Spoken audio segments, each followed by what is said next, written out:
Hello, I'm Eagle Gardens 1 on Instagram, and this is fucking talking shit with Eagle, episode Got the 799. internet the best I Hello, I'm can Eagle. right now. It's, it's even the videos a little bit off on here. Well, welcome, my friend, and happy St. Patrick's Day. Hopefully, you've had a great day. So up you go.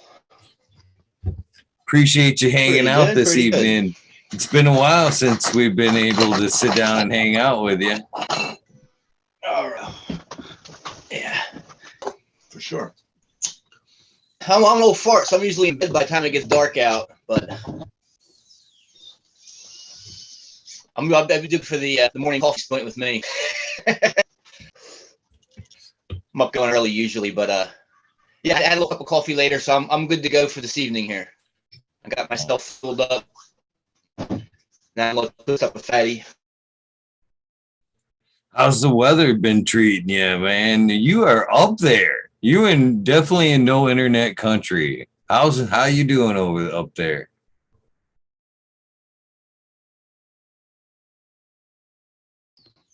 I don't think it's muted. I think we're having a little bit of delay, is what we're having. Okay.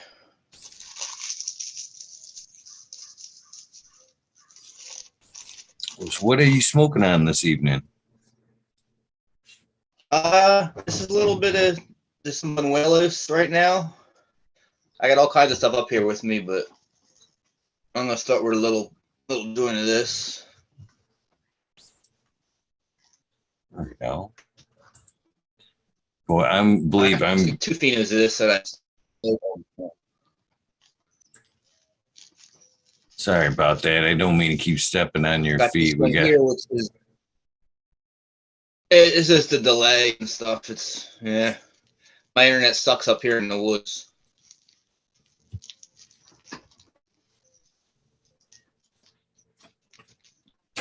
Nice. I'm gonna roll up some of this basement jam you sent me, which I have very much been enjoying. All right.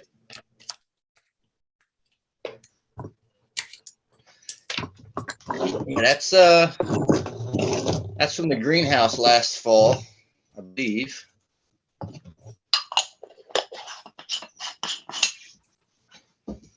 Very dense. Nicely I done. built my little pool.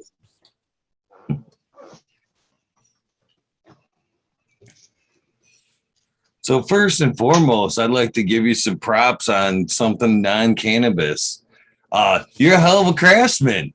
I often enjoy to see some of the projects you're working on and some of the versatility in the things you're working on, from pistol grips to all kinds of shit. Always super exciting and to see what you got going up there in the hill. Yeah, that's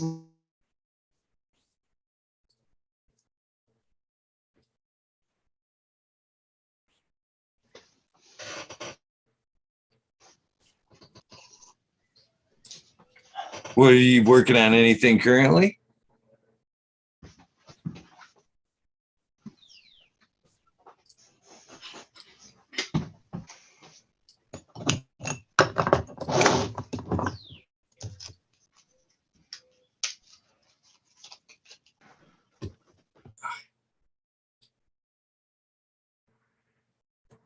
one of the side effects of smoking sativa all the time. I think you get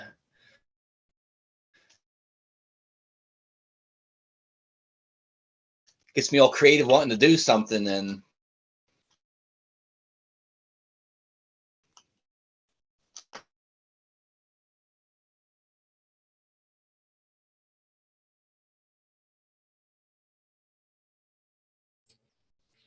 Yeah, we're definitely having a little bit of audio trouble back and forth.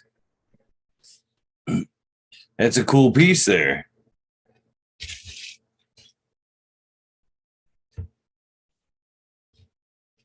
So just start building stuff.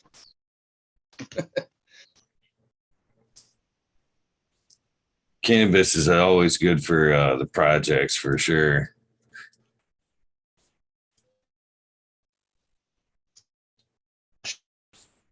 Sure, if they can do it. But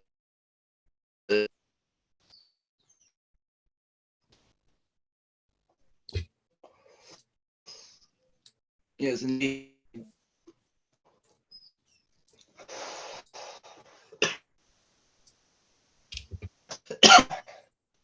Definitely getting it. Man, it's terrible. The lag. So what have you been working You on?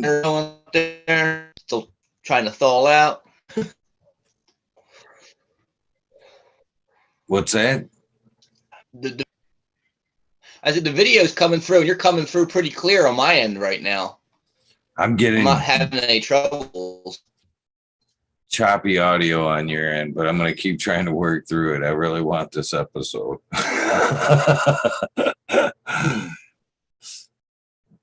So I'm working off a little tiny portable hotspot thing. I can try to go move the hotspot around or something. Maybe, I don't know. that if you could, because I don't want anybody to miss any of this. Yeah, I don't know if I can do. Give me a minute. No problem. Thank you. Also, there's a nice little.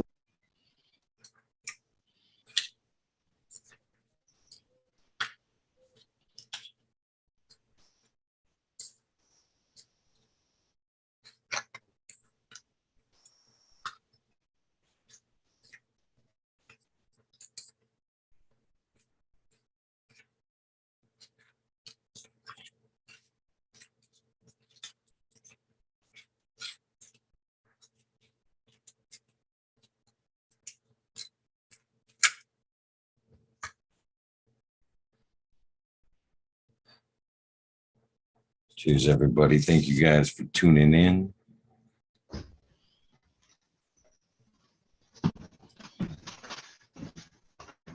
I'm not getting any better signal with it there. I can hear you. The sound's coming a bit through a little bit better. So hopefully that works. And I'm basically running off a 1 bar 4G out here is all we ever get. That's one of the downfalls of living in a beautiful place, I guess. I think I'd take the lack of internet and the lack of distraction for the beautifulness any day. Yeah. It's tough because I can literally see a pole that's about 150 yards next hill over, and they have Comcast. They're just, my road's a private road, right, starting right there, and they don't come any further. They want to charge me $70,000 to run cable around the loop here around our house. So I don't. Yeah, I wouldn't. I think I need to get the Starlink. They're saying that's the way to go. I looked at it for me here in northern Michigan. You have it? A neighbor of mine has it, and it works 10 times better than the shit that I'm doing here. So I'm gonna have to look into that. When I looked into it, believe it or not, they didn't have it available for me up here in northern Michigan, but it seemed like it was feasible, like it wasn't going to be super expensive, but they were like taking money for like the future, but it wasn't ready for me yet.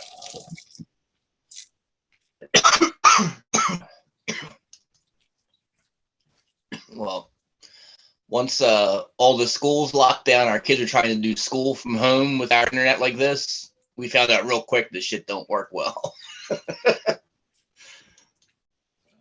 So how did, I guess that's a kind of a funny question right there. You do have the youngins. How did the youngins like being secluded in this digital age?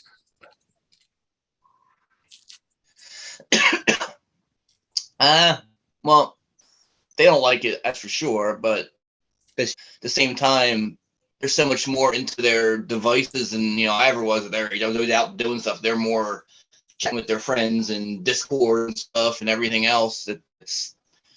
I don't even understand how kids are sometimes with what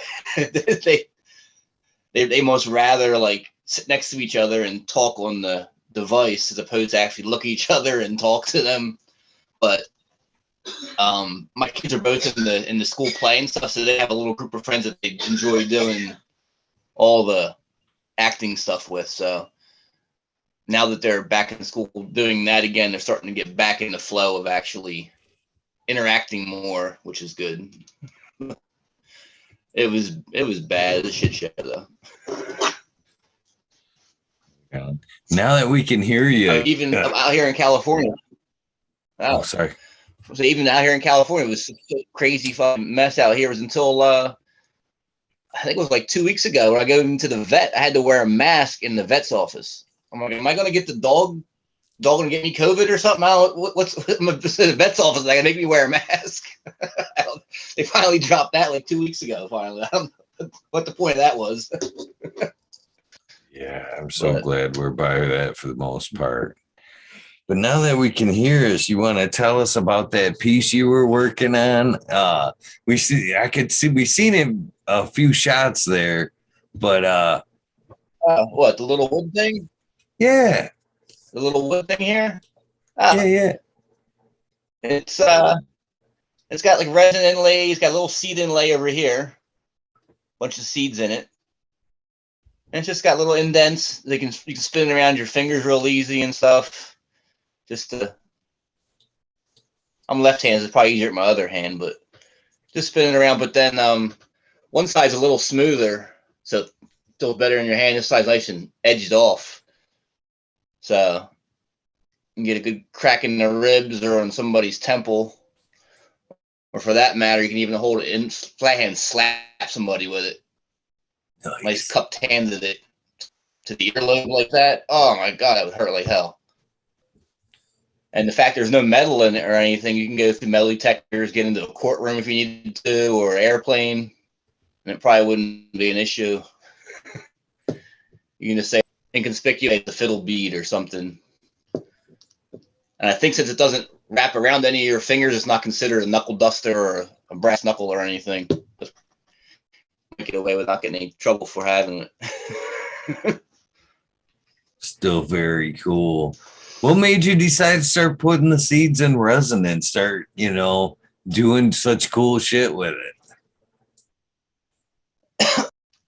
Well, generally, most of the seeds I have on the site, I'll sell them up to about 5 years. And after that, I take them off and I use my personal stuff, just planting my own things I'm hunting for. But there's some batches I made ridiculous amounts of seeds. So I have like a sack of like 5,000 seeds that are too old to sell.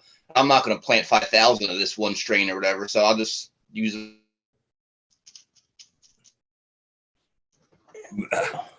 I wonder how many people are sitting here wondering the same thing. How many of my favorite strains are in them?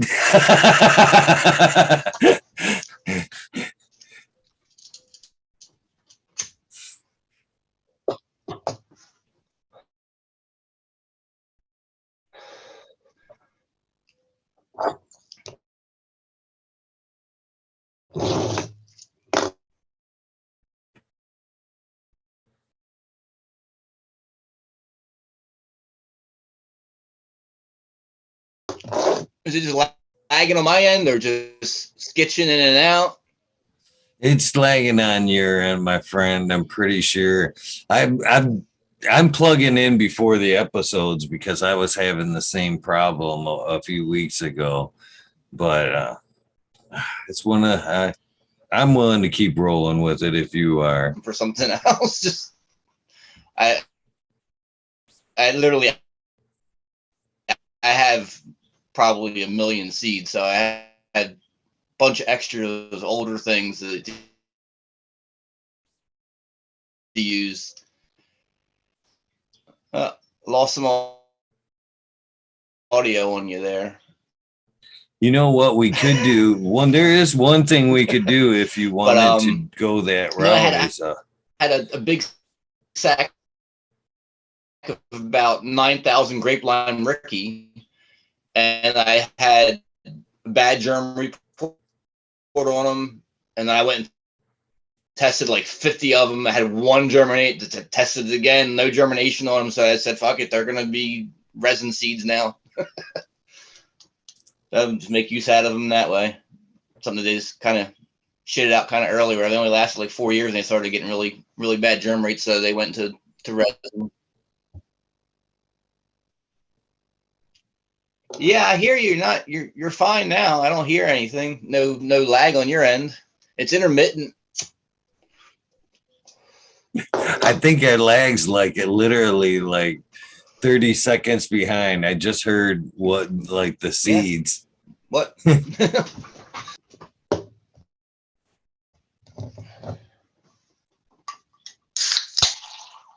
So there's one thing we could do to probably take care of the lag is we could try turning off your video, and that would probably give us good audio if you wanted to try that. Wow.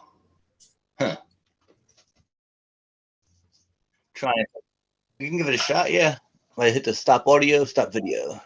Stop video. Yeah. There we go. Now, do I come through clear? Yeah. Yeah. Huh. So it's either we do just the audio, or I whip out some sign language and we do it that way.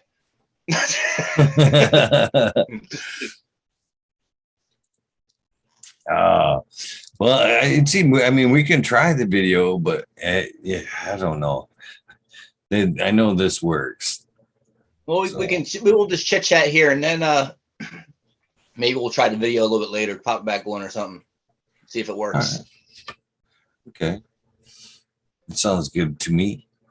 So I mean, it's just me sitting here in a yellow chair. It ain't much going on my porch. I know. The bummer thing about it is this. Like, I feel like I need to turn mine off now to like even it up, because the way Zoom does this is I could go speaker view. The way when you talk, they'll see me the whole time. They just look at me while you're talking. So this way they'll at least see you. They're looking at a box with my name in it. Yeah. Yeah. So whatever, better, I guess. I'm just happy to have the conversation either way. And thank you very much for being so patient, not just 1 week, but 2, and I'm sending forth, some nice samples to while we talk and all that. It was pretty awesome of you. I do respect you 100%, my friend. So what have you been working on lately, my friend? Yeah, I mean, you're responsible for so many strains, a lot of which people probably don't even realize you're the man behind.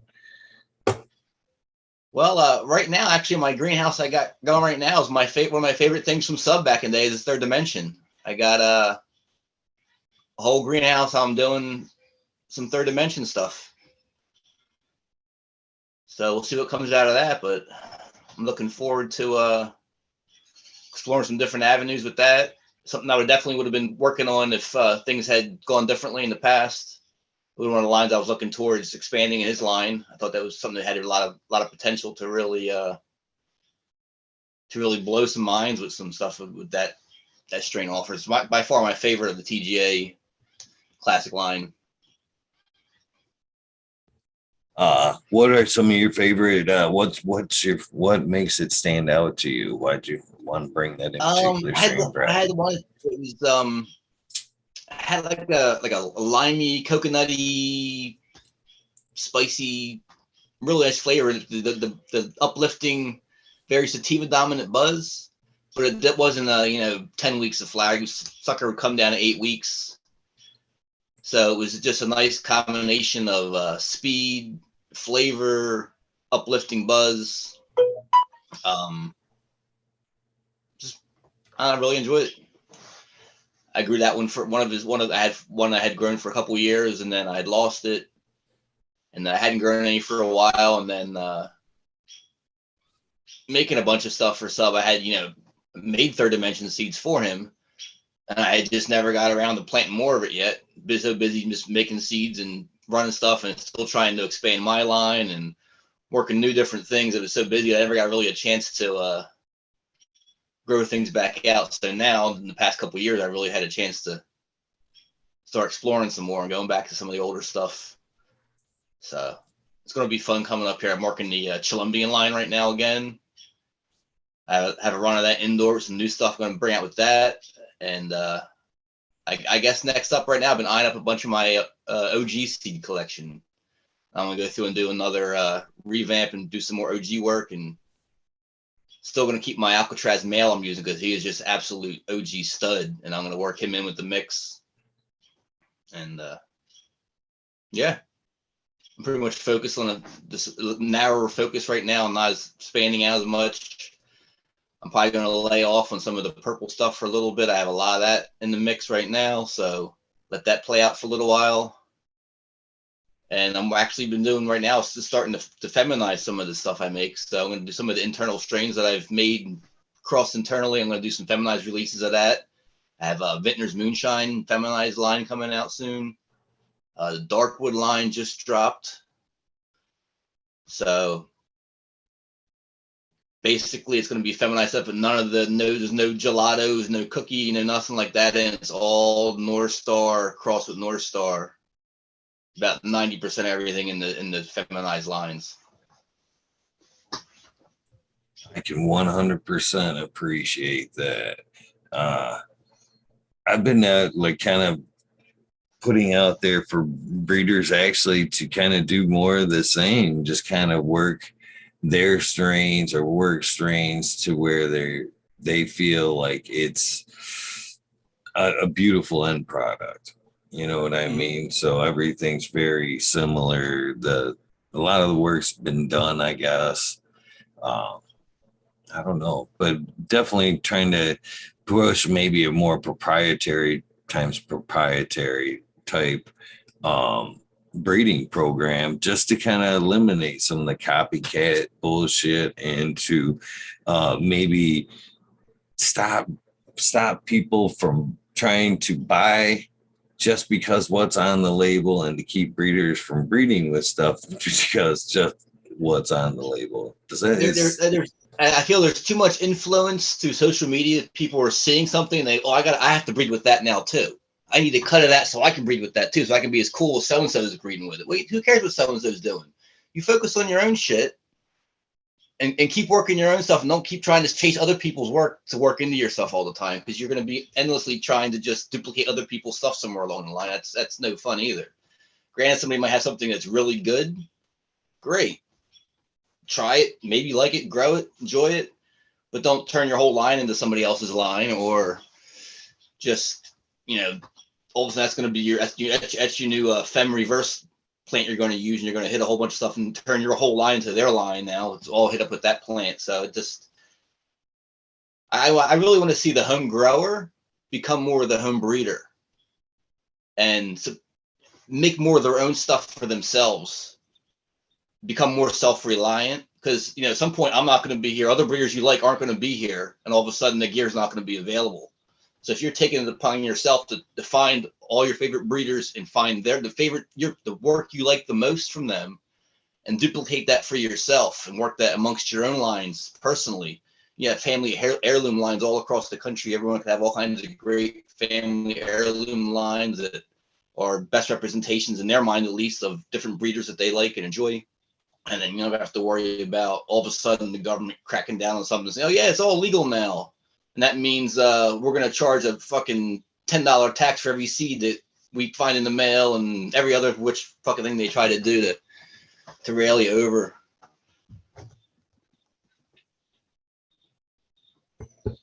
I greatly respect that answer.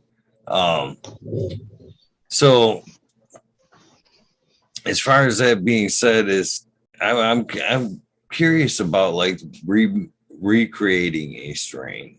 Okay, because I see a lot of people when we talk about that, I kind of doubt a lot of times, like, how close can anybody else come other than the breeder without the initial stock. Um, what are your thoughts on somebody recreating? How hard is it to recreate something as close to the original? Like say you find a certain strain like a Mac 1 or something, and you want to go ahead and make Mac 1 without using a Mac 1 to reverse somewhere in the line or cross it out. You're just starting from different genetics and working towards a certain flavor or the actual certain plant, kind of say. That would be that's pretty tough sometimes because well, as long as you have some kind of genealogy background that's legitimate, that you know what you're starting with, so you have some kind of like, if it's really a Thai crossing, a Colombian and this and that, you can have an idea. Otherwise, you're going to be kind of shooting in the dark with guessing off of flavors and what structures look like and trying to find parent plants to start crossing with. And you're just going off of flavors and structures. I mean, I guess you can get kind of close, but it's inherently going to be different if you don't have some kind of beginning material that's somewhat similar. That's Yeah, I don't know what else to say. I mean, as long as you're making the right selections and flavor, you can keep going towards a flavor that mimics the plant you're trying to get.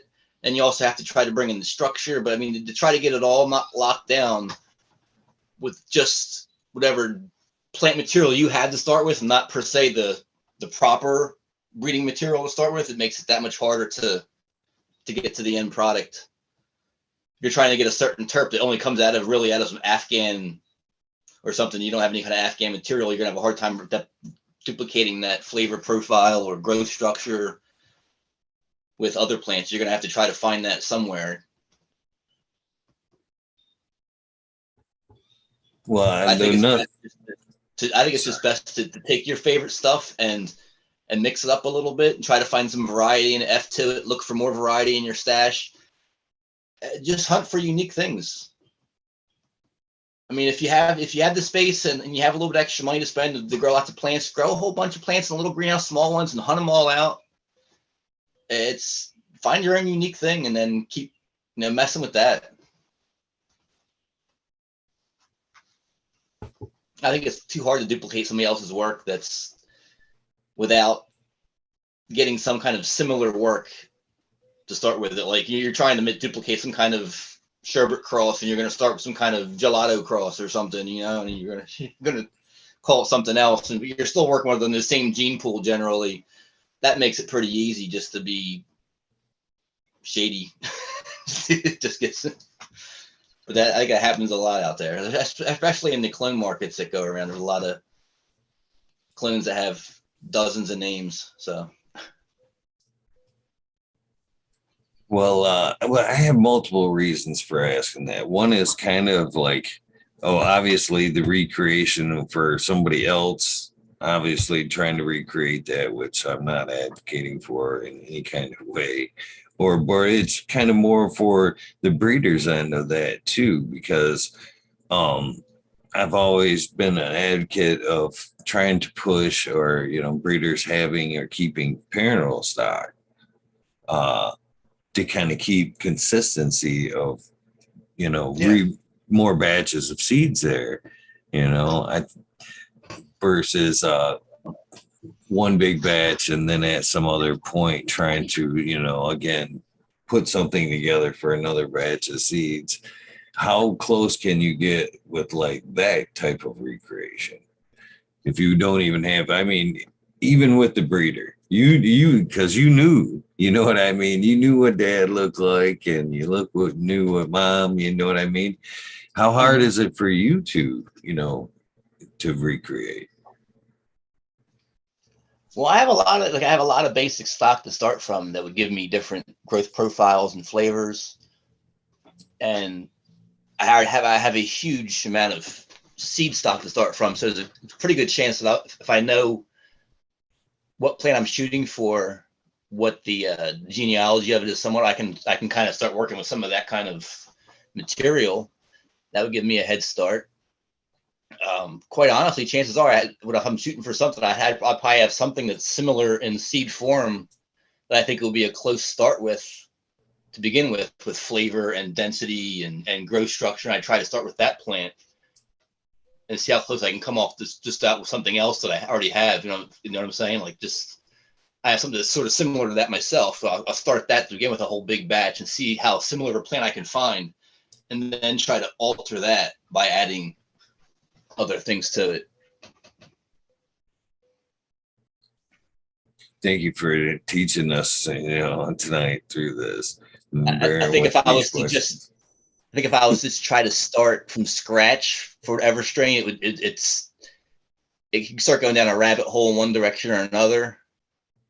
Sometimes it's more the plant kind of leads the way, and what's their best expressions they lead, and that might open new doors for you. Like, oh, this plant's letting me this new flavor I never noticed before, and I actually want to pursue this now. Is more important than my original plan. So sometimes the plant itself will open the doors and let you know the secrets that it's holding, that you should come this direction and check this out instead, and that makes the journey even more fun. You make it sound fun. Yeah, it is. It's the best part, starting the seeds and hoping you find something that's magical. A lot of times we do. And again, I got to thank you. Seth, Miranda Family Farms was kind enough to remind us that you guys had donated half of the DOA project for that the remembrance strain of our friend DOA there. We did the Chilombium times Jack Skellington for what we put forth as the DOA. Nice. And so thank you for you guys' offering and help on that. And so this is another reason why I asked, because people that wouldn't necessarily be breeding or be starting off to breed, and they see a strain X times Y on the pack and they go out, well, I like that strain, or for whatever reasons, they are going to try to put it together from X times Y. It's the difference that you can get in just those combinations and X to Y, or Y to X, or back and forth, can be, that combination alone could be quite different. Because through that project, we decided to do something different. Not only did we put the two strains together, for DOA, which we ended up calling the Dank of Anthony. His name was Anthony. So, so in the hunt, I hunted out the Chilombium, and Smiley's Gardens hunted out the Jack Skellington. And when we made our pheno selections, I gave him my female and he gave me his female. And then I took my Chilombium dad that I had and hit it to his Jack Skellington female, and then vice versa.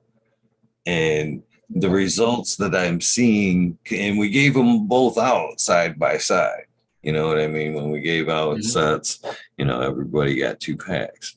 So what I'm seeing from side to side is, like, even though they're the same strains, or should be technically, in your head, it's we're 2 different combinations. I mean, X and Y did not come out to be the same, but 2 different ways. So that in itself could fuck things up for, somebody naively trying to recreate, or, I couldn't believe, myself, I was staggered on the different results. Yeah, there's going to be lots of variation. A lot of it depends too on the genomes. If it's more, much more of a tropical sativa type plant, you're crossing that with a very highland, short, stout little indica hash planting type thing, you're going to have huge variation because you're going to get a lot of things in between and leaners one way or the other.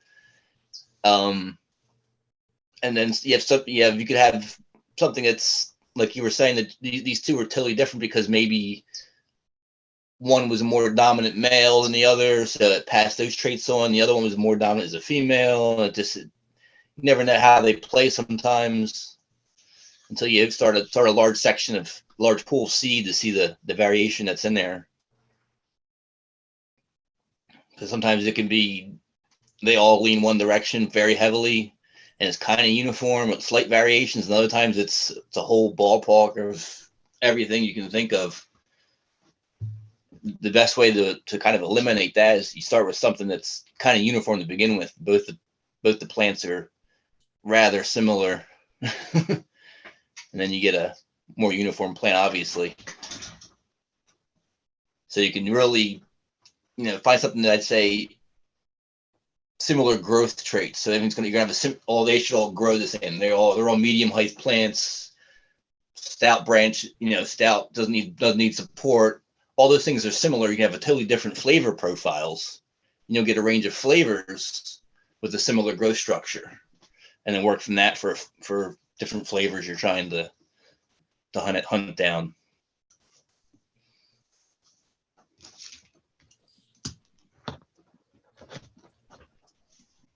There's always lots of variations though. So what made you, I guess, again, Cholombian, what made you decide to rework that line again? That's a couple amazing strains smacked together and something awesome. I really enjoy smoking it a lot. I think it has a lot to offer. I definitely want to bring that down to I'm going to inbreed it some more until I get an IBL Colombian and work more of the there's some little bit of variation right now. Some that are the more Colombian leaners that still come in with a little faster time than the Colombian itself does, and then some that are a cheesier leaner. I'm gonna in the F2 variation, when I make a good set of F2 batches, I'm going to probably work 2 lines out of it. One more Colombian and one Can I probably send you more, my F2s? Can I send you some of my F2s? Sure. I have some old F2s. I'm making a fresh batch right now. And I'm gonna mix them all together, old ones, new ones. I'm gonna get a big batch going, and do a large batch for the F3 selection.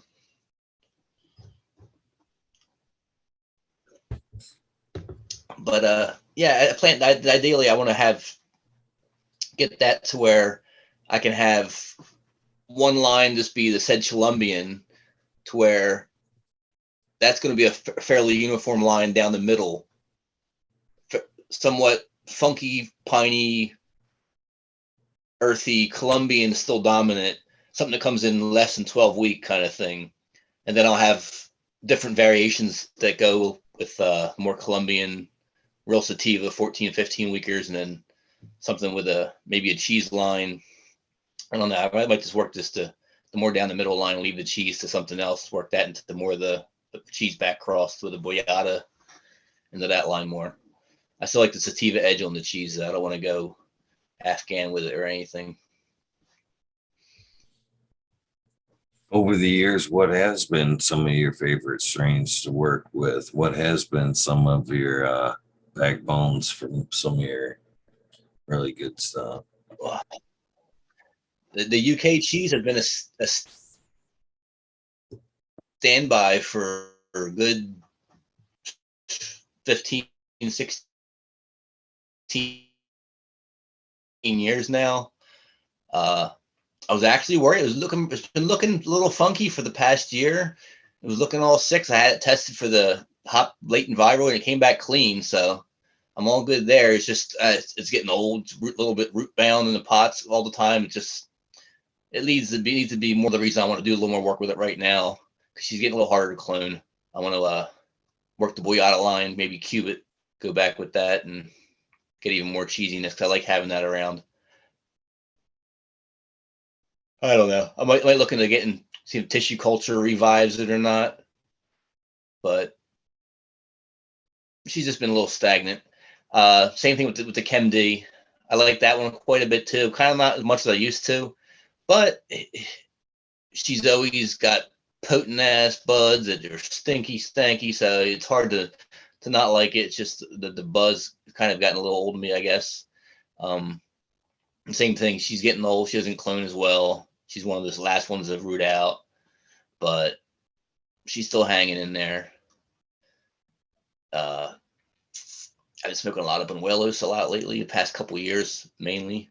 It's very much like Super Silver Haze. Gives me a nice earthy, spicy, eucalyptusy kind of with a pretty chill, upbeat, still kind of attitude.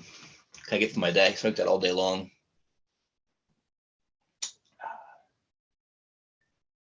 Let's see.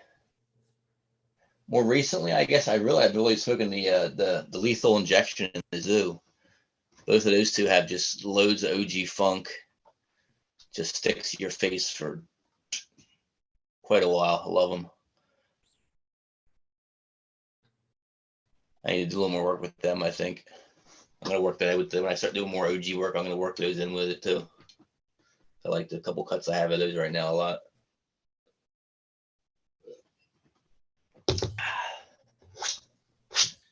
You think people will come back and want a little bit more sativa now that the market's down a little bit and it isn't so much about the dollar? Do you think people will kind of worry more about like the craft or just the sincerity of wanting to grow fire again? You know what I mean? Do you think the sativas will make a comeback at that point? Well, I think as the market gets more and more open and more acceptable across the nation, more states are opening up, you're going to have more people that have always liked cannabis, but it's been hard to obtain quality or anything. They're going to be able to look for it now, and they're going to want to explore things. They're going to be looking for things that might be considered exotic or whatever it is. So they're going to want more sativa things or whatever the case may be to see if they like that something you wouldn't might normally find in their local little shop or from the local guy in the corner that has some brick shit that he's selling them or whatever might be the case. I think it's just as the market's bigger and bigger, you're gonna have more people just want something different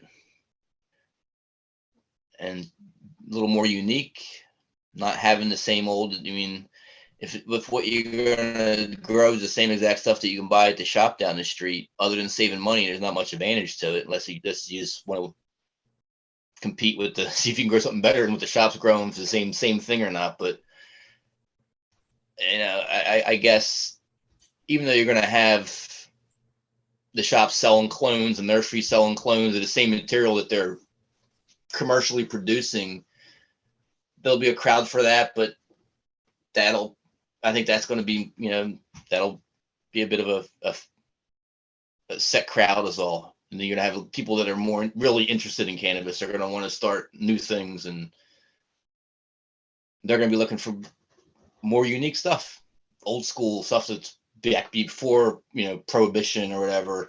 A lot of like the Gooey stuff, Gooey Breeder's gear, a lot of his stuff from the 70s and 80s.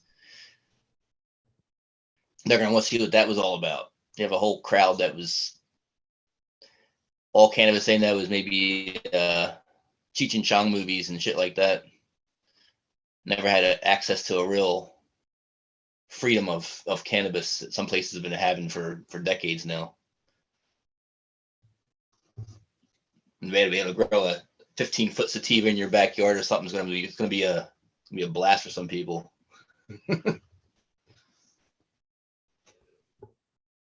That would be fun. I mean, would you have to, what would be some tricks to growing a good sativa outdoors? Just geographic location?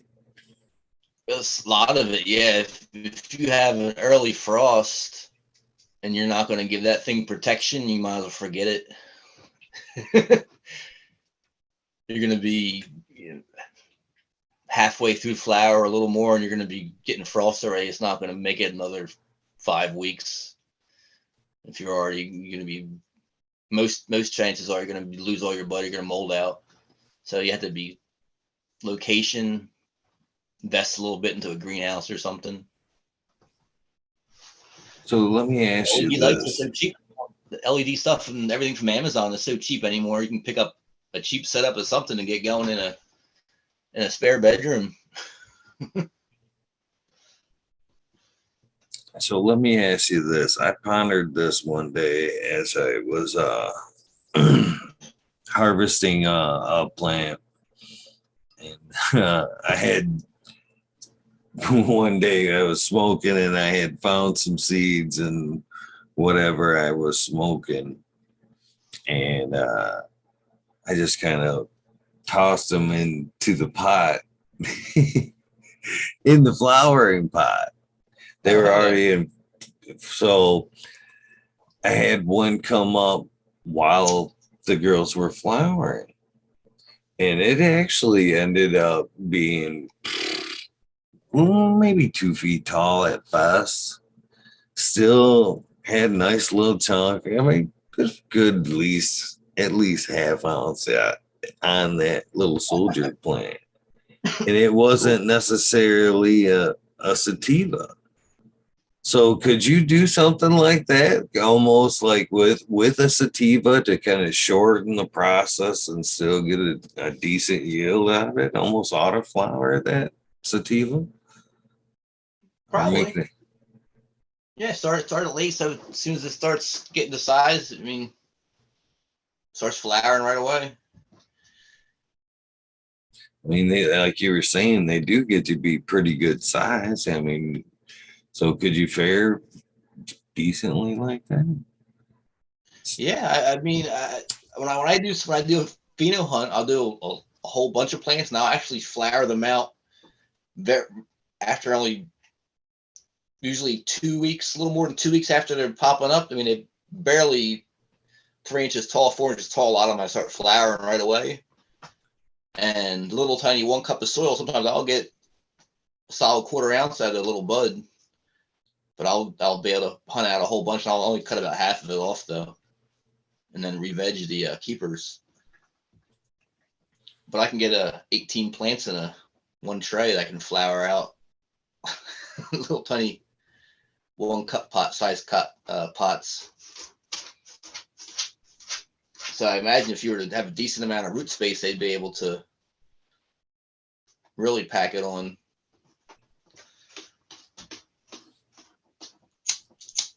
So is this the new film line here that you sent me? Very yes, it cool. is. Very cool Yes, packaging. Very cool packaging. Yes, it is. Yes, it is. This is strawberry brulee. Can you tell me about this? Yes. That's the sour strawberry from BOG. That's the one I use for Zinger and a couple other ones. Stuff I made for Sub, and then like using a bunch of stuff in my lines.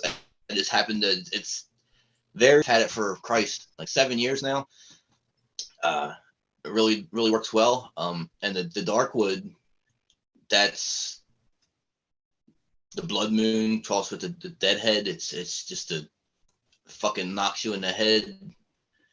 Lime dirt terps. I mean, it's strong as shit. I have a regular line I made with that too. That was the male was same thing. The male flowers. I smoked the flowers. They were so stanky. The male flowers. I take a taste of them before. It's actually pretty tasty. But the this is the keeper mom I have. Reversed her. Hit a bunch of stuff up with it that I like a lot. I got some. I hit it up with I got S1 that Bloody Mary hit it up with that sour strawberry. Hit up the Jack the Ripper plant that I've had since 2007. So handful of plants met up with that. There's about a dozen or so packs in the seed line. So that's the initial launch of that. The little wooden coin that came with it that I make. I had these made up. Yeah. And then a little vial and everything. It's a little something different. I'll show us both here for a second, so they can see right here. That's the chip, and I tell you what, I honestly, I blushed with a shit-eating grin smile when I looked at these. I was like, those beans, honestly, those beans are beautiful. They're just like perfect. I mean, they're nice sized coconut beans and just dark as hell.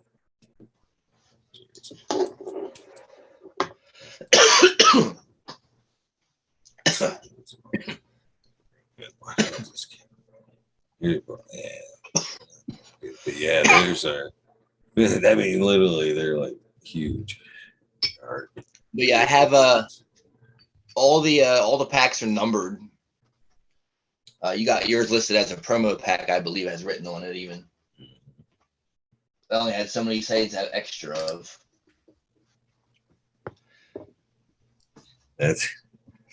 And right now I have two phenotypes of that. One I'm gonna let go. It's a little bit airier than the other one.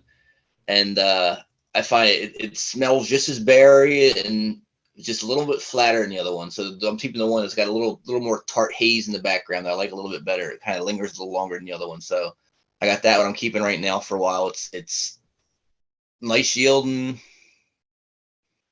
pretty vigorous. Came in about, I want to say I took it down at day, yeah, Shiva, day 75. I mean, day 65, I think I brought that one down at. What you want? I'm not going to use it for making any seeds. I don't really believe in using any kind of feminized seed stock to produce any seeds with. So I'm probably just going to end up growing it one or two more times and then letting it go because I don't have room to have too many plants on hand that I don't use for breeding too. So if I can't use it for anything other than just smoking, then you might have to go. And if you're good enough to smoke, you're good enough to breed with. So. So how many feminized lines are you putting out? And I have the right now the Darkwood is dropped right now. I have a Vintner's line that I'm getting ready to get together. That's probably going to be. I hope it's ready for 420. Like to drop the Vintner's line, and then I have a Blood Moon line of my new Blood Moon mom that I really dig. She is something fucking special. I need to test some of them first. So that's probably not going to be until in the fall, maybe late summer. We'll see. But I'm excited to try some of them out.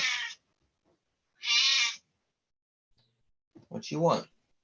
Yeah, I definitely like the packaging of these. They're 100% cool. The wood token, yeah, I like it. And then the fact that they're numbered. I think is that a damn marketing ploy? Because I feed into that shit. I've always done it because I thought it is made it not necessarily. I do woodworking too. I don't know if we've ever talked about that. But I like to build really cool shit too. I've always limited it to 28. That's it. That's all I'm doing. Yeah, well, I had these ordered, but I want to get a laser engraver myself because I actually want to number the back of the coins to match the packs. Mm-hmm. So I can have the back of the pack, each one individually laser engraved with the strain name on it, so it'll be individualized for each pack that goes out.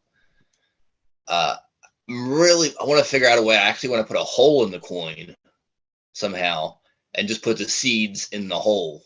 instead of having the vial on the side. I don't know. They would look kind of cool.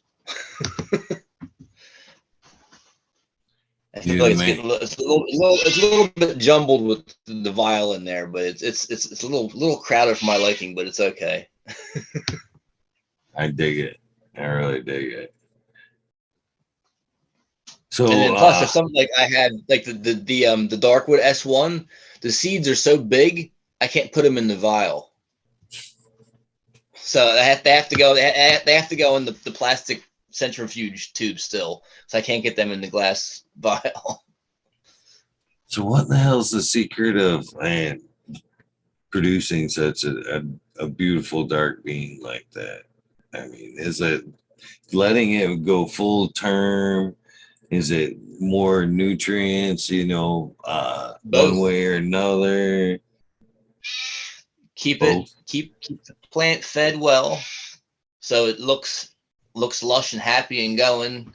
Don't start fading it out, like start going and cutting back all of a sudden and fading it out on you, trying to look, at week, certain times you're going to bring it in. Just keep feeding it longer, and the plant will start looking old and shitty to begin with, whether you're feeding it or not. Then you can stop feeding it. You're waste of money, and then and then let it go ahead and fade out for another week or so, and it'll just kind of shit out. Usually, I'm taking a plant down around week 11, week 12, depending on what it is. The Colombian stuff seems to go to more like week 12. Most stuff's around week 11 after I pollinate. So it's 6.5 weeks to 7 weeks of the seed maturing, and lots of dark seeds. Usually by week 5, you could shuck most of your plants. But I let them go until they start looking. That's usually what I stop feeding them around then. Plants looking pretty shitty. Then I let them go usually another 2 weeks or so. But you got to be careful sometimes. Some certain plants, like the moon shadow, if I start taking that too long until the plant looks really shitty, it'll start dropping seeds out of it. So I have to make sure I don't go too long where the plant still looks half decent. So if I let some of the plants actually just go till they die, so some plants will be fine. Some plants will start dropping seeds. So kind of time it and have a little peek at them too. Right. Definitely some beautiful beans. 100%. So over the years, how many strains do you think you've put forth, all in all? I mean, again, because a lot of things people don't realize they actually created. So all in all, Well, how many? all in all, probably like 600. But it's not like it's a lot of it. At one time or another, it's all been available out there. Some of it is real limited, where I don't have any more than 10 packs worth of it. Is all I ever had made of it. I might put a couple out there for sale. I had one that was really good. Was a Shakespeare OG. I had from a friend of mine. Swore it was the original OG Kush, which it was really good, but I don't know if it was what made it more original than anything else. It was the OG Kush. So I hit that up with my Deadhead F2, and I had a small batch of seeds. I think we sold 2 packs of it. I said, that's it, Jen. I'm keeping the rest for myself. And I had like 15 seeds left, and it was really freaking good. I actually had that I ran for a little bit. And I just mixed it up in a bad labeling mistake, and I lost that cut, unfortunately. But sometimes you have something really good out of a small batch of seeds, and you kind of wish you kept all the patches of seeds. I didn't sell the 2 packs. I wish I had went back and hunted it out again. But there's was more than I've ever had a chance to start. I think I had my list down there of stuff I had made for sub between the it was 72 strains just for him between the stuff I made for him that he sold and the stuff that was testing gear I gave him. And then all the stuff from Norstar over the years that I've made. Now I have 3 different lines made of stuff with the federal seeds. It adds up. I don't know. I couldn't tell you. It's got to be over 600. So does that does does that get to you sometimes? Because like I like say you are talking say like this does say Norstar on it, powered by Norstar, but like in the case of TGA, they're subcool. So do you kind of regret that you didn't get the recognition for it right off the bat? You know what I mean? Nah, I told him I didn't want it. Really, I was just helping him out and making sure he had all his seed stock. I like making seeds. I'm really not, he was much more of a hypester. He was always, wanting the attention. I didn't want to be drug into a whole bunch of attention all the time. It would probably make me more money, but it's just, I'm too busy doing my thing to be constantly trying to entertain all the time.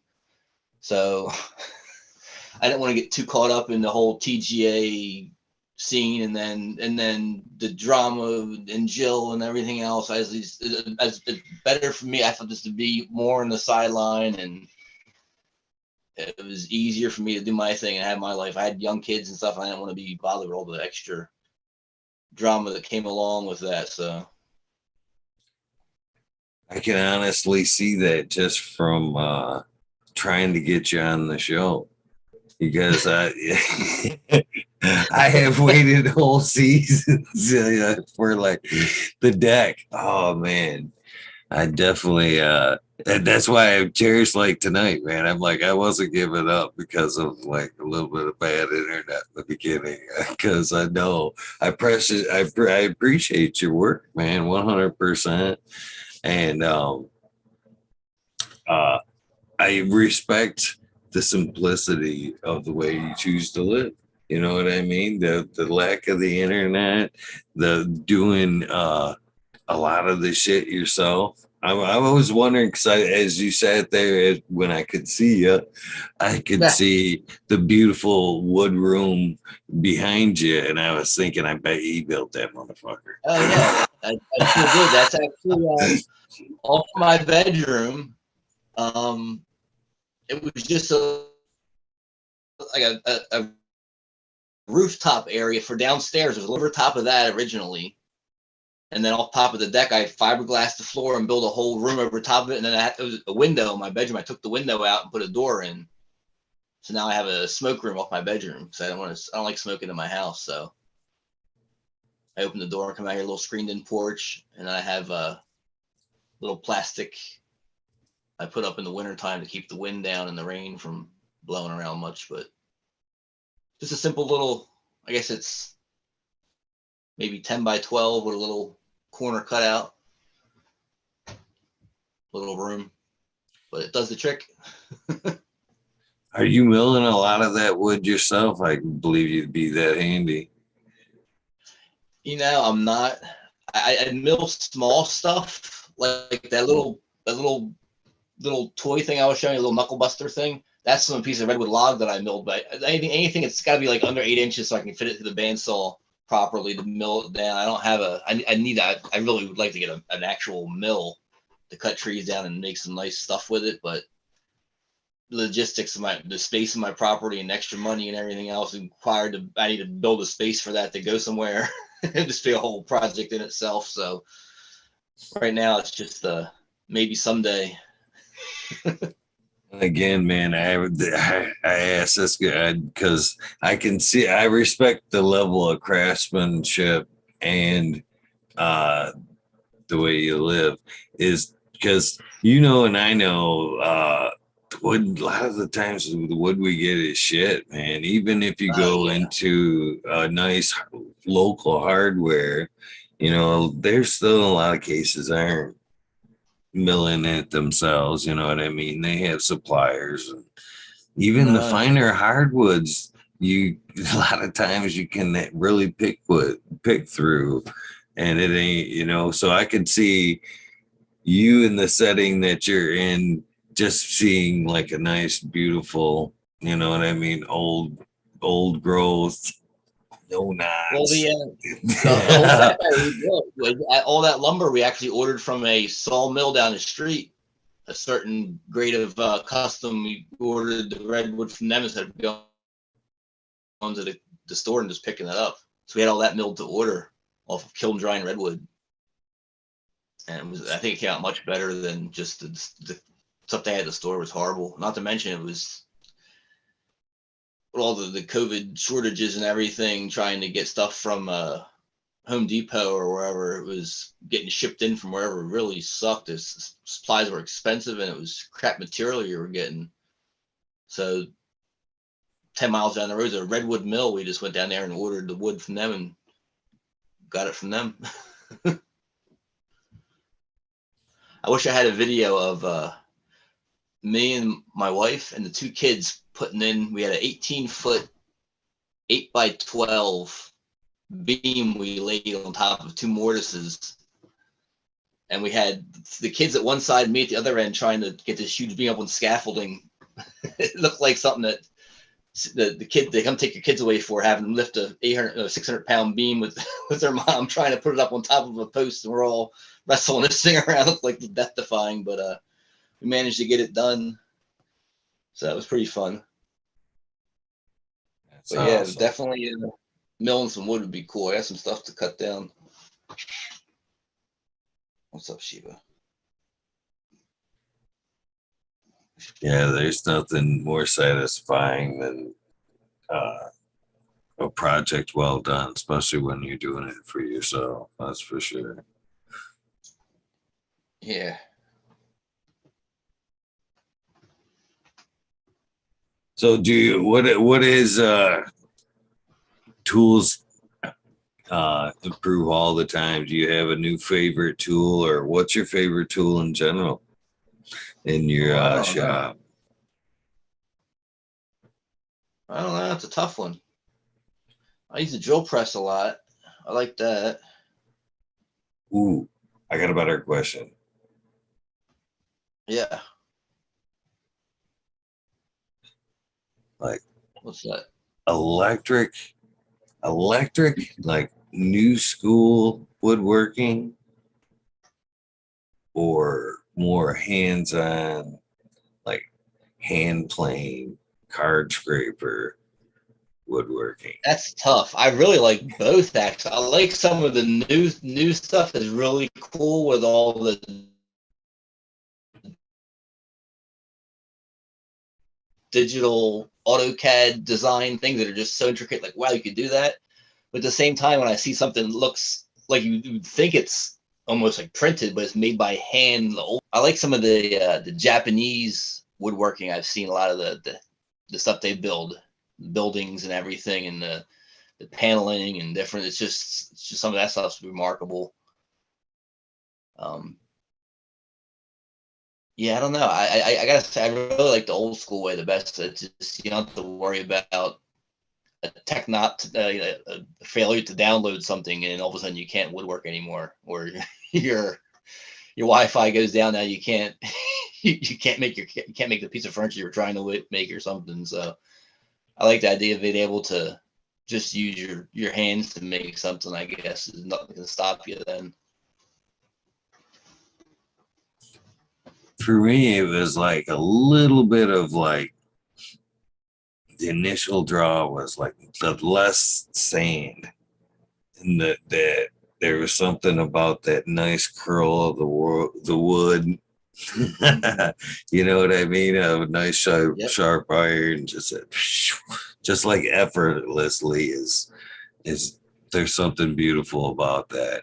And then the other thing I found about like that switch over, which I always take a lot of pride in my craftsmanship, but it made me like bond with the piece, because like Yeah. that scrape, and then you'd run your hand over it just to see if you were there. You know what I mean? Mm-hmm. What else? I've I think, I one of the craziest things I've done to flatten something out is actually like take pencil and just cover that whole thing, and then when it sands or Yeah. whatever flat, then you're there. I've done So, loads of hand sanding, making something smooth as hell. favorite finish? Mm-hmm. What's your favorite finish? Polyurethane, satin, high luster, high gloss, or do you I prefer like lacquer, oils? a little bit of little oil and wax, a little orange oil and a little bit of beeswax on there, or something like that. Usually have the Minwax furniture polish hard wax. I use that a lot of times with steel wool on and wipe it off. And then depending on what I'm doing, if it's something that's more hard use, like some of the grips I make, sometimes I use a resin finish on that. I drip coat a whole entire, like I guess it's I don't know if it's polyurethane based or not, but it's it's real thick compared to just a varnish or something. Do a full resin coat on things like that.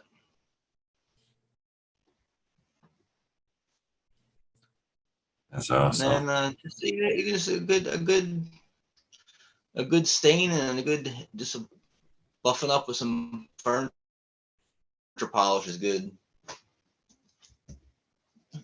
What are you doing there, Shiva? I can definitely appreciate that.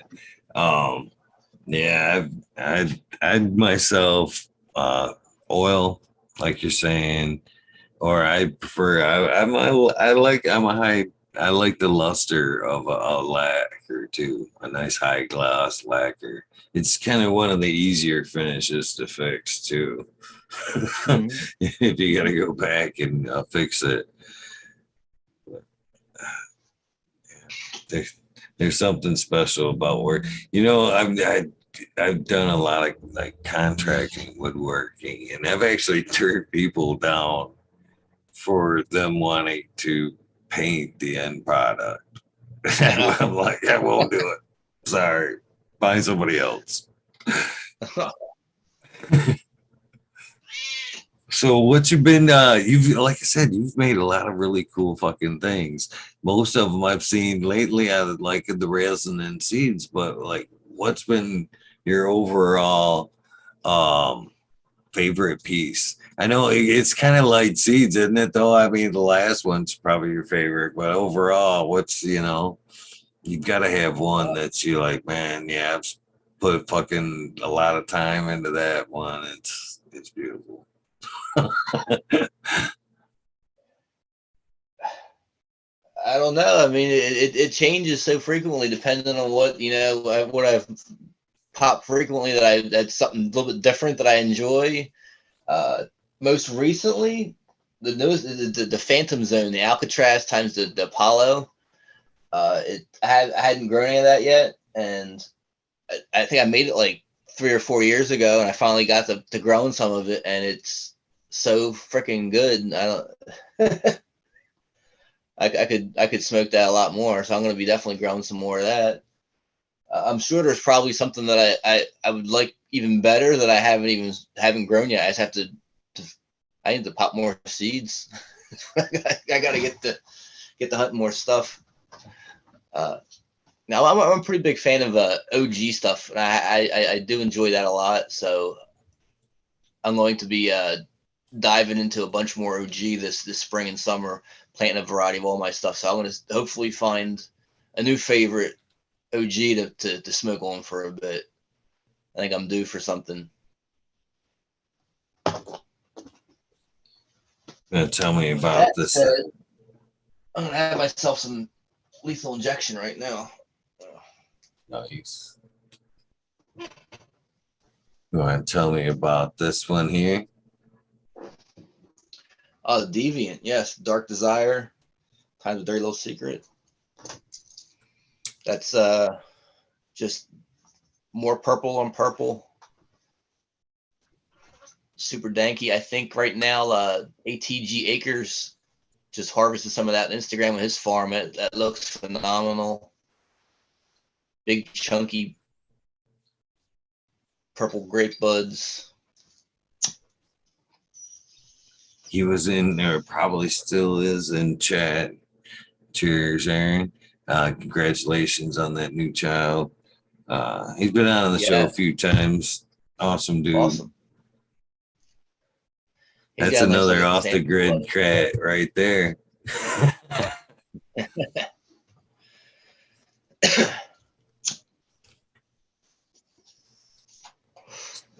Like I said, right now, their little cereal that's probably gonna be my last of purple stuff for a little bit. I'll probably come back with maybe their little secret feminized line or something next year. I don't know, but I might lay off of that for a little bit and where I want to work some other things I'm really focused on. And purple, I do like it. I find myself I like it. Like, oh, this is really good. I like it, and I'll smoke a couple days of this whatever dank purple, and I get tired of it real quick for whatever reason. And then I go smoking on other stuff. I just feel like it never ages as well to me when I come back to purple. It's funky. I don't know. It doesn't just taste right to me. It doesn't hit my tongue right. So I like it while it's fresh, and then I lose interest in it once it gets a little older. And as much as I like making seeds because they're popular to sell purple stuff, I want to still make seeds that I want to make so I can find more stuff that I want to smoke. So I'm gonna be keep trying to keep focused on the direction I want to go to. I can always go back to that later because I have plenty of stock. It'll be good for many years. I don't have to worry about not having purple pot anywhere. I still have plenty of moms that are purple. So if I want something, I can always throw something in the rotation real quick for a smoke. But I'll probably deviate from that seed line for a little while and work on some other things.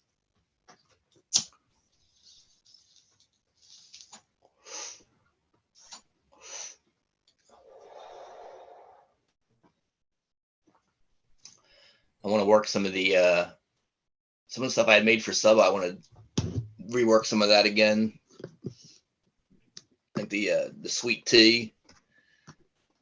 I made a small batch of that. I haven't had a chance to start any of them yet. I want to play with some of that a little bit and see if that's worth F2ing it or making some more of them or whatever the case may be. And I don't know. I have quite a few new menus out that I put out recently, and some of them are probably going to just be a one-time off menu. And I'm going to try to right now for the next, at least my plans for the next year to really focus just on the Colombian and OG stuff and work some couple distinct heavy hitters in both of those lines that I can really branch off from there.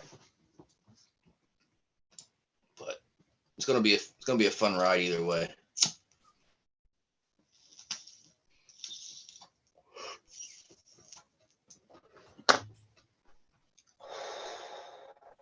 So are you chasing in the OGs there, the gas? I think everybody, or at least I equate with a good OG. I like the ones that are gassy with the Irish Spring background, maybe a little cucumber curry mixed in with it. I want that deep woodsy funk that just lingers on your lips when you lick it for like the next half hour.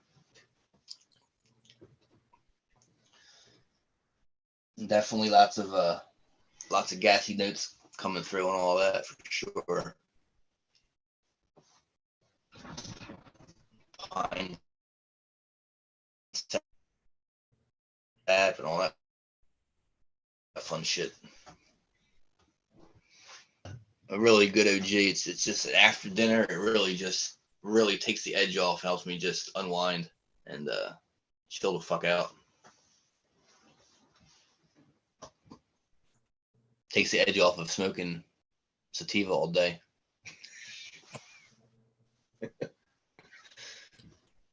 Yeah, I love that sativa for sure. So, do you have a favorite flavor profile with try to the give with? the video Sorry, a shot again. excuse me. I'm gonna try to give the video a shot again here. We'll try to put it on again. We'll see if it works. Sure. We'll see if it can handle me. Right on. Same time. Seems to be better.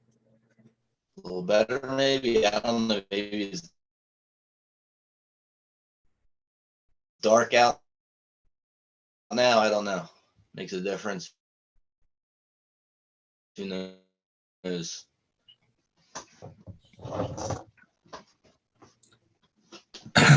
So you seeing more of the, does most of the breeding happen outdoors or is it an indoor project?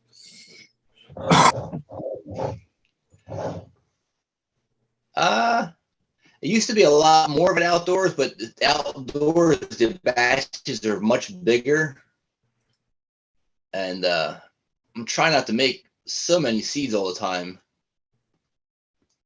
just for storage reasons and logistics of the amount of seeds I have to shuck and everything. So I have several little smaller rooms inside set up where pots are like half the size I would in the greenhouses. So I only get maybe a thousand seeds per plant or so indoors, as opposed to 5,000 or 6,000 outdoors on the plant. So it used to be a lot more outdoor. All the seeds I made for sub, for the most part, were made in the greenhouses. A lot of my first couple lines were all made in the greenhouses in big numbers. And recently I've been doing smaller runs indoor first, and then a couple of my favorite that come out of that line mixed with other ones that are more proven, that some of the ones I know are going to be already, because I've used them in the past, like a cheese or something. I'll mix all them into a greenhouse run to make a bigger run later. But like right now, like I said, the third dimension run, that's going to be in demand more than likely. So I'll do that in a greenhouse run to make sure I don't run out of seed stock too quick, because I might not get a chance to work with that again for another year or so. Because I have, like I said, I'm working on Schlumby and OG stuff I have lined up for next runs I'll be messing with, and I'll probably take several different runs between hunting stock and breeding and seeing how things come out to get to where I want to be with some of those lines.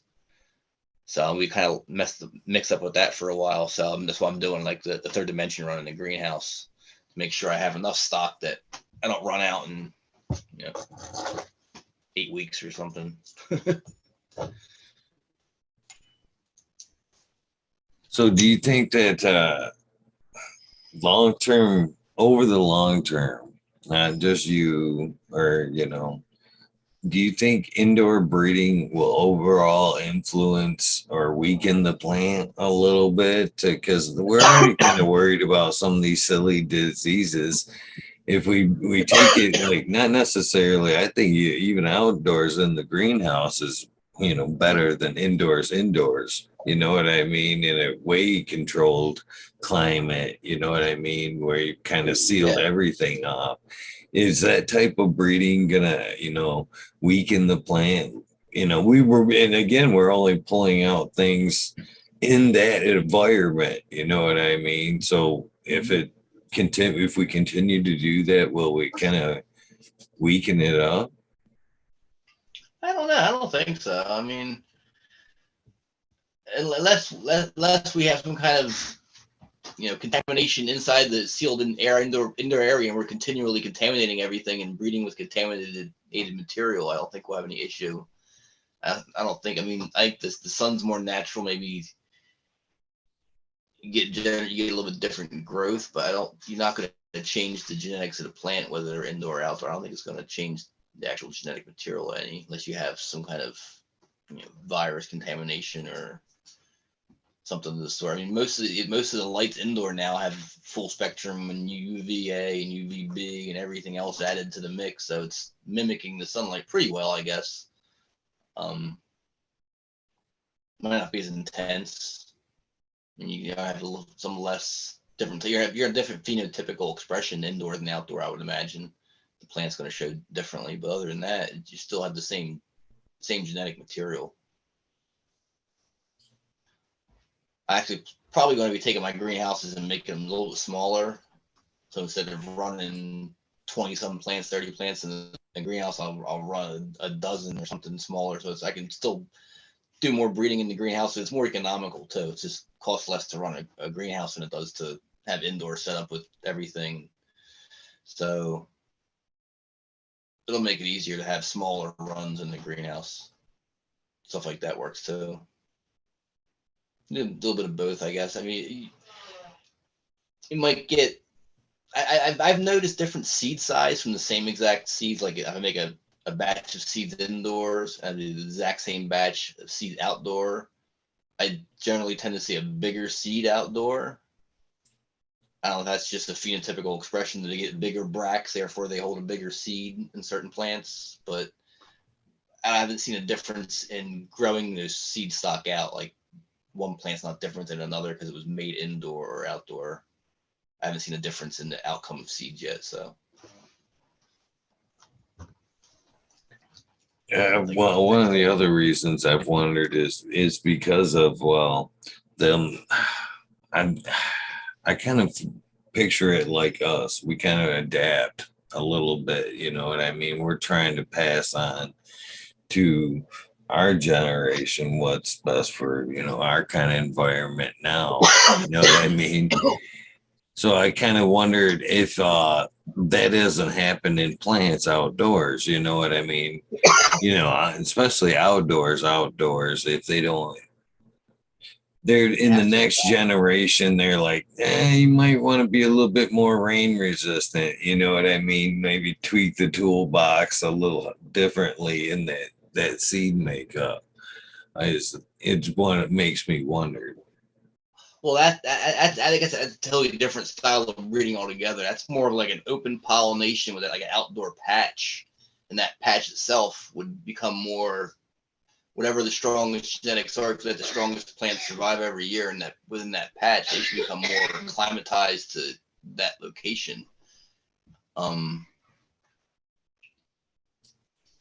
I don't think if I'm trying to think how to say it. just making the seeds outside, if it's the same plants all the time, it's not the next generation constantly going forward in the seed stock kind of in that location, then you're still going to have the same material every time. You're not going to have an evolved plant. If I make x times d equals whatever, and I keep making that same plant, whether I make it outside or inside, you're not going to change the plant any, unless I'm making the plants outside and they're dropping seed in the ground, and the new plants are coming up and it's something with their own seed stock, the best mix, and then they keep dropping seed, and year after year they keep coming up, and the best plants are the ones that are producing the best seeds and the most viral seeds and the best stock. Eventually that seed stock should acclimatize and become strong for the locations living in. It would change, I think, in that direction.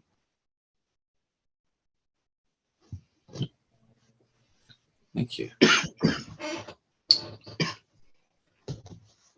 Yeah, I've kind of thank you for your answer, because that's one of the things we talk about. We're typical stoners here, Joel.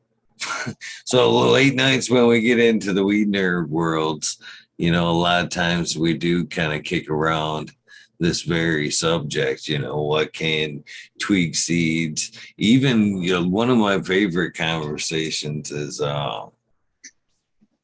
there a recipe for a natural recipe? We know how to the back door to fem seeds, but is there an environmental recipe? Is there a nutrient recipe?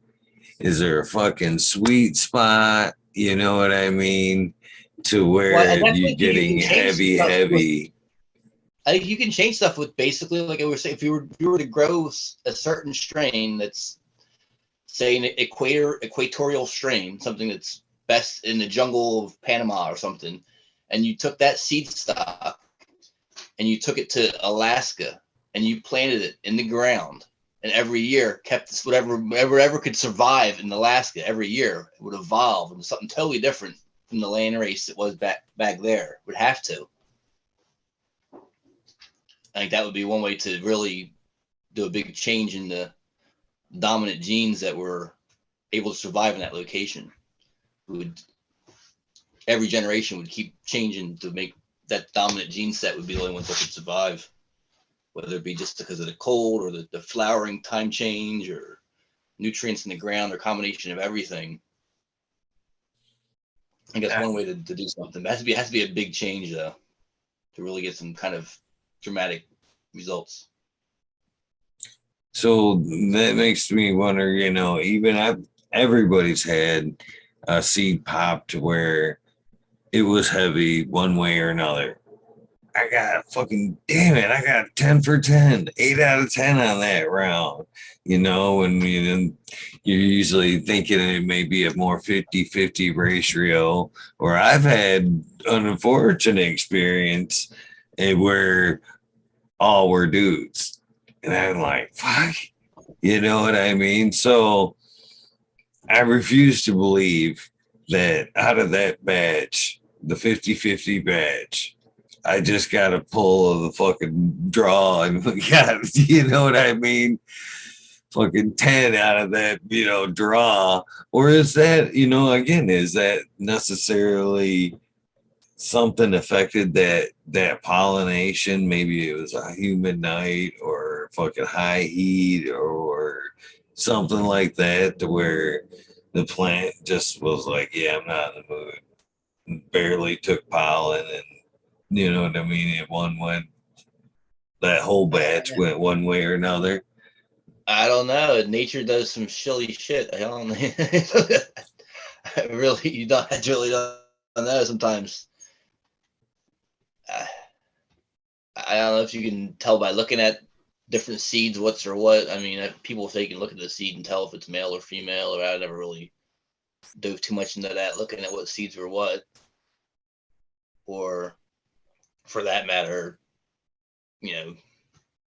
not even male or female, but you plant 15, 20 seeds and you get 5 or 6 awesome plants. It's hard to pick a keeper. Like, oh my God, these are all so good. And then you plant the same stuff a little bit later and you find 1 out of 10. You're like, oh, I thought I was going to have a big selection. I got one really good one. The other ones, they're definitely not keepers. It's just, sometimes it's the luck of the draw. It's just random genetics, how they line up sometimes,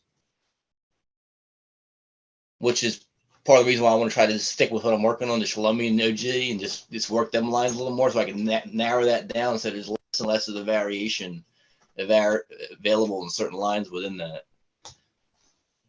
Because I do love having to be able to plant some seeds and find all kinds of crazy stuff. But there's certain seed lines that I like a lot myself, so I know I'm not going to want to keep a clone alive for so long. I want to be able to say, cash in all my plants, get rid of all my clone material, take my seeds and go with me somewhere and just take off. It's a lot harder when I have to bring a living plant somewhere if I want to, take a break for a while and go away. And the ability to be able to plant seeds and know that I'm going to get the exact same plant that I love smoking before again, and not have to worry about it is a gem. So I definitely, I think right now, if I can focus on, say, a dozen different plants over the next couple of years that are really my favorites, I'll feel comfortable being able to, at any point, packing it all up and going and retiring and moving off to the hills somewhere and have my seed stash with me and not have to worry about bringing any plants or keeping anything alive. I can just keep going from a big old barrel of seeds I got. And Buddy, it's funny you say that. And again, I'm smiling because in a roundabout way, we're beating the same drum here.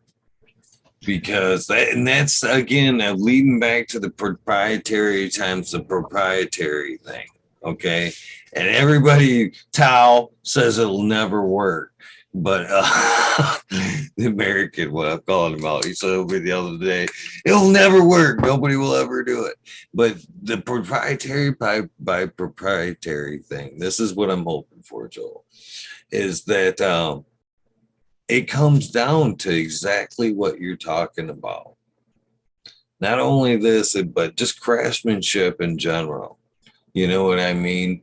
When you make something and you put it out there, you want it to be beautiful. And when you want a reputation, the same thing with numbering that shit. You want it to fucking all be the same. These are all the no variation. You know what I mean? This is a limited amount. Everything's gonna be the same here. I want that. Just like any other product that you would take out to market, you know what I mean? When the consistency in that Guinness, they want that fucking shit to be before they put their name on that shit. They want every glass to be the fucking same. You know what I mean? There's a standard, there's a trademark, you know what I mean? And that's kind of what I'm hoping for in the proprietary times proprietary, because less people will try to be running in or copying what you're working on. You know what I mean? And it will boil down to and again, when you go to have a nice meal, do you not appreciate that fucking steak or whatever right for what it's fucking delicious? You don't instantly go, what's the ingredients in this? You know what I mean? You don't know. It's fucking delicious. I love this. I'm coming back. You know what I mean? And that's what I'm hoping for. If, more people take the proprietary times proprietary and focus on the end product, the vision you created, you know what I mean? What you're proud of, what you're willing to set your reputation on. You know what I mean? This is what you're going to get. This is the picture. This is the fucking description. This is you know what I mean? Just kind of almost clone only type thing. You know what I mean? Some shit's clone only because they know that's what I found this until I can recreate this. It was my main reason for making so many different crazy amounts of strains in the first place. I wanted to have a huge variety that I could work out of. So I could just dabble in this, dabble in that, make all kinds of crazy stuff. Some stuff, like I said, has real low numbers.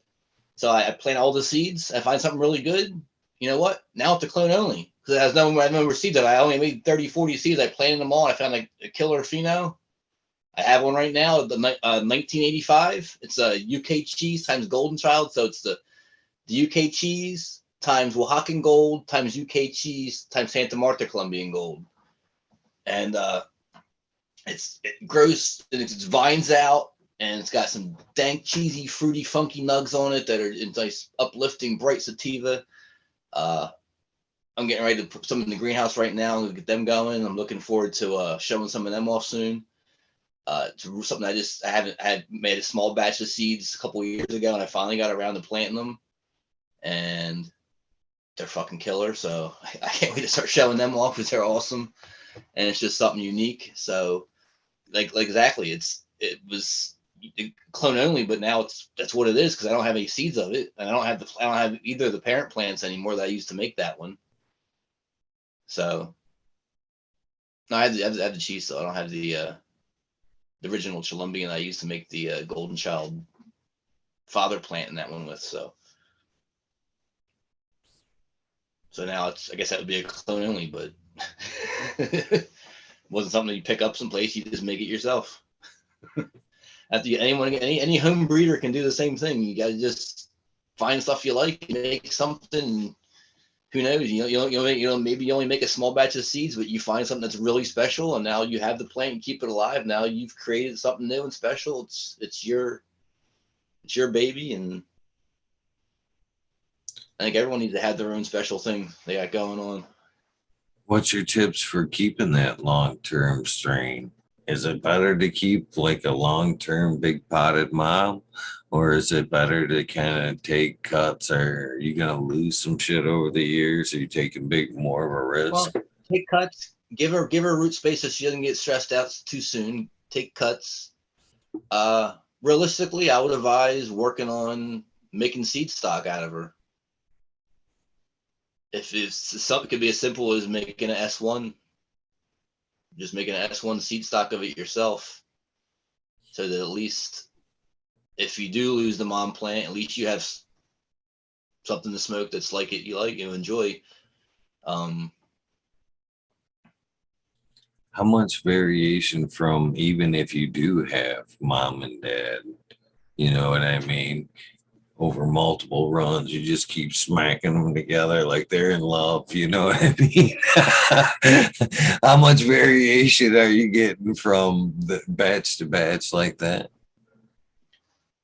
I mean, as you get further along in the generations, you're really just narrowing it down. You don't get much variation at all. It also depends on how far apart you are when you start.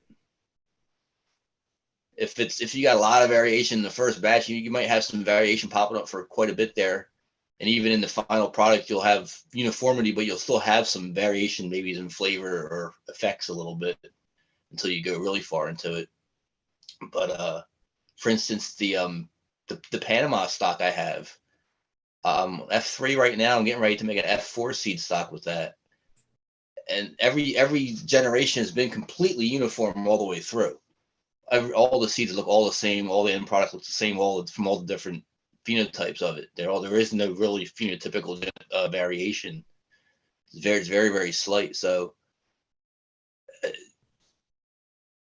that's just uniform to begin with. It just the parrot stock itself was uniform when I started breeding. It was must have been already an inbred line that was, when I cross it back to itself, it is what it is. It wasn't much to be had. Well, I guess what I'm saying is not necessarily working there further for the strain further down the line where you're kind of picking things, and you know what I mean, moving forth, but necessarily same mom, same dad. You've taken clones of the dad, you take clones of Oh, mom, and you just, like keep genetic repeating drift, them. Yeah. like So genetic drift kind of thing. no, yeah. Are you seeing any difference from like that kind of batch, that kind of repeatability in recreation from the same mom, same dad? Not other than just the material getting old sometimes and not looking as happy or healthy, or not even so much happy or healthy. Just doesn't seem to usually clone as fast. Other than that, it's pretty much not much different. Um, Unless you have a plant that gets sick or something happens to it, it shouldn't be any different, really. I mean, there's a chance of something like a cosmic ray or something damaging DNA or something like that. Other than that, I think a virus can affect the DNA, but otherwise, a clone is a clone. It doesn't. I don't believe in the genetic drift theory that things change other than phenotypical expression and the location you're at. The DNA is not going to change because it's constantly growing indoors. So my next question is kind of funny. I don't know how to fucking ask this without smiling, I guess. So it is about keeping a male long term. So will the male lose anything in long term storage over the years? Will his pollen become less potent over the years? Will it get a I, little drift? I haven't noticed. I do notice some males tend to want to flower more readily than other ones. Those ones are so hard to keep long term. Once if they get root bound, sometimes they want to flower a little bit from stress. They want to put too much. The pre-flowers want to put out pollen, and they start getting a little funky like that. So sometimes they can be just hard to keep regardless. But nah, I mean, the Alcatraz is the longest male I have right now that I'm keeping. I'm probably gonna keep him for a little bit longer for sure. He seems to drop pollen just the same as he ever did. I mean, So I haven't noticed any. I haven't kept a male long enough. Realistically, I'm not breeding just to keep a male so I can reproduce one line and can keep making the same thing over and over again. I kind of want to keep moving forward a little bit, so I usually make several batches. If it's something that's really special, like the Alcatraz, I might keep. I haven't done anything with them in a while. I'll come back and make something with them again. It's just hard because it gets kind of sentimental. You know, he's always been really good making good seeds. You don't want to just get rid of them. So probably yeah, make a few more batches, something like him. But at the same time, though, if I want to make an OG line that I'm working on, I'll use him because he's a solid OG. But I also have to move forward and move towards a certain goal that I have to go past what he is already. Otherwise, the project's over with. He's the last male I need, and I just cross him with the best version of the same female, and it's done game. That's no fun. You can always do better. So you got to keep pushing forward and try to refine whatever the end product is. To this point, it can be a longer lasting, more intense flavor, a bigger bud, a bigger resin head that breaks off easier when you're watching hash or whatever it might be. But you find something and keep pushing forward to keep the process going. Keeps it interesting. Is that THC number? I mean, so that's a weird. This, I guess, is a weird question because I guess, breeding for hash strains. I guess it doesn't necessarily have to be more THC. I'm thinking it has to be, or is the higher THC content in a trichome itself, and so I find one of the important things for breeding for hash is about the terpene and resin content and the thickness of the resin heads. If it's thin resin heads and the resin content does not freeze well, like it doesn't get brittle. Certain terpenes don't seem to get brittle enough when it's cold. They don't wash well. They're sticky. They seem to stick to the material and don't come to wash off very well. Or if you can find something that's a little bit less, it gets more brittle, whether it means it's a little bit waxier of a head maybe, or the actual terpene content is made up of such that it freezes better, so it breaks off easier. That seems to be that, and of course, how long the stalk and the size of the head and everything has to do with how well it washes too. But it's not do so much either or anything. do either influence the breeding? Is it, are you breeding for a higher THC, or are you breeding for a Nah. higher like hash strains, or are you just breeding for a wonderful Well, flavored overall? But when breeding for CBD stuff, I test the plants for cannabinoids specifically, whether I'm looking for heavily CBD dominant or 1-to-1 ratio. I'll specifically test the males and the female stock and everything to look for ratios that I'm working with for making those seeds. Other than that, I don't really pay attention to numbers when it comes to THC or anything. It's more like an artistic style thing where it's how it feels, how it smells, how it tastes. I just follow what I like, as opposed to what any certain number might say. If it says it's 18%, but I enjoy it more than something that's 24%, oh well, the one that's 18% is the one I'm going to be using for whatever my project is because I like it better. Numbers don't matter as much as the quality of the product, the overall experience that it gives you. I 100% agree with you on that. So what is that difference, do you think? Is it terpene profile or a higher rate of terpenes, or do you think it's more fats, lipids, esters? What is that? I think it's a combination of the level of potency, the THC content, the different cannabinoids mixed in with it, how it hits together, along with the terpene effect. And I think a lot of that has to do with the flavors and smells, they sensor in your brain and click on like memories. So certain smell or thing will bring up a memory in your past, and that releases more endorphins or serotonin into your body. It makes you feel better, as it's almost like a flashback in your mind. Remembers a smell from like your grandmother's cookies and she's making, or down in your uncle's basement as he's making fish and flies or something like that. You have these smells come back that reminds you of something. I think that's what makes it a more special experience, like a time travel almost. I like that answer, to be honest with you, because I was listening. As I was listening, I was like, yeah, because I honestly think, I believe that this plant has to be a very powerful medicine, and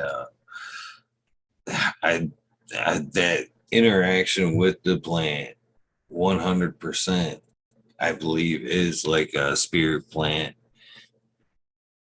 You know what I mean? You bonded.